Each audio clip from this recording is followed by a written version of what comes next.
ایک صحابی نبی کریم صلی اللہ علیہ وآلہ وسلم کی بارگاہ میں حاضر ہوا اور عرض کرنے لگا،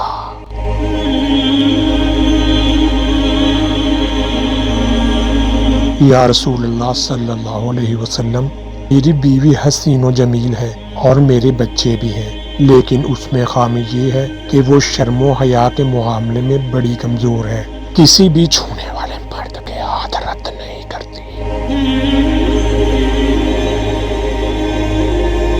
مطلب یہ کہ غیر مردوں کی طرف بڑی جلدی مائل ہو جایا کرتی ہے۔ میں اس وجہ سے اپنی بیوی سے بڑا تنگ آ گیا ہوں۔ نبی کریم صلی اللہ علیہ وسلم نے اس صحابی سے فرمایا، تمہارے لیے بہتر یہ ہے کہ اپنی بیوی کو طلاق دے دو۔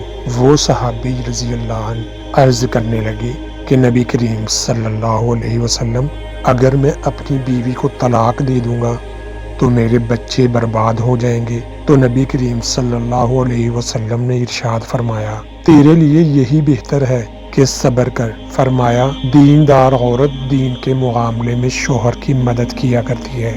اگر عورت دیندار نہیں ہوگی تو اپنے شوہر کو دین سے غافل بھی کرے گی اور ننگ و عار کا باعث بھی بنے گی۔ نبی کریم صلی اللہ علیہ وسلم نے ارشاد فرمایا کہ دیندار عورت سے نکاح کرو۔ جو دیندار عورت سے نکاح کرے گا اللہ تعالیٰ اس کے نکاح میں برکت عطا فرمائے گا۔